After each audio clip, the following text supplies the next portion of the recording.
Kalau kita lihat lebih jauh lagi dalam firman Tuhan, kenapa sih harus terjadi suatu bentuk kelahiran? Bukankah Allah di surga bisa aja tetap di surga dengan segala kemuliaannya? Mengapa dia rela meninggalkan segala sesuatunya dan menjadi manusia yang penuh dengan batasan? Tadi saya udah bilang, gitu ya. Manusia bisa merasakan sakit di hatinya, manusia bisa menangis, bisa sedih dan segala macamnya, gitu ya. Dan pribadi Allah yang penuh dengan kekuasaan itu rela meninggalkan itu semua dan menjadi manusia sama seperti kita dan saya. Tujuannya tentunya kalau kita tahu dalam firman Tuhan, karena dia mengasihi kita supaya membawa kita semua kepada keselamatan. Mungkin kalau Anda lihat dalam firman Tuhan atau Anda sering baca, banyak sekali orang sudah membahas mengenai hal ini, bagaimana itu semua menjadi sesuatu, bagaimana Yesus harus menjadi manusia dan menebus dosa Anda dan saya, gitu ya. Dengan begitu Yesus darahnya tercurah membayar kita semua. Hanya karena ada pribadi Allah yang menjadi manusia, maka dia bisa menebus Anda dan saya dengan darahnya, gitu ya. Atau kita tahu juga dalam firman Tuhan bagaimana itu menjadikan sesuatu, bagaimana dia mengenapi hukum Taurat, gitu ya. Orang diselamatkan bukan karena melakukan hukum Taurat, tetapi karena kasih karunia. Dan hukum Taurat harus dibayar, dan pembayar hukum Taurat itu digenapi pada waktu Yesus menjadi manusia dan mati menanggung kutuk hukum Taurat, kata firman Tuhan, gitu ya. Dan banyak hal-hal lain yang kita lihat dalam firman Tuhan tentang bagaimana tujuan atau dampak dari suatu kelahiran, satu bentuk di mana Allah berubah menjadi manusia, gitu. Tapi di sini saya hanya akan mention satu hal yang mungkin agak sedikit berbeda dari yang pernah kita bahas, gitu ya. Dan salah satunya adalah yang saya mau sorot di sini, kenapa Allah harus berubah menjadi manusia?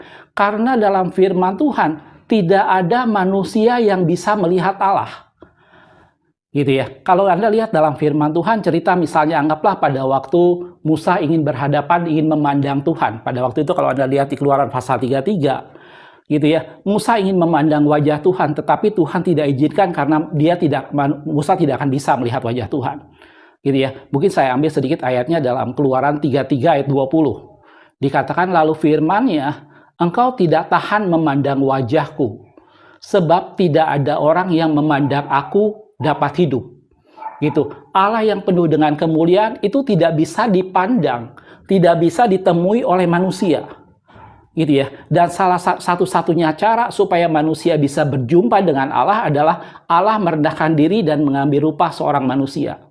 Pada saat Musa berusaha untuk melihat Allah, Tuhan bilang tidak bisa. Bahkan kemudian Tuhan mengambil inisiatif, ada lekukan gunung, engkau bersembunyi di sana, wajahmu kututupi dengan tanganku, dan kemudian aku lalu di hadapanmu, dan kemudian waktu aku angkat tanganku, engkau bisa melihat punggung Tuhan saja, kata Tuhan seperti itu. Dan karena engkau tidak bisa melihat wajahku, gitu ya.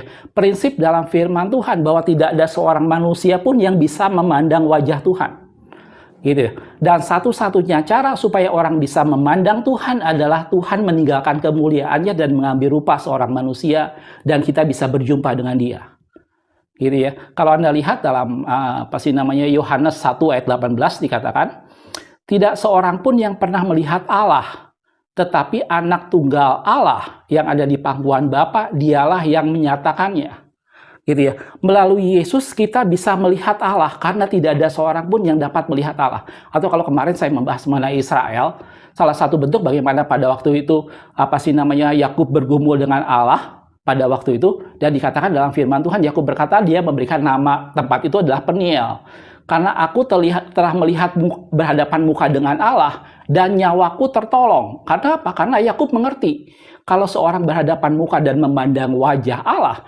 maka dia akan mati, karena tidak ada seorang pun yang dapat hidup untuk melihat wajah Tuhan.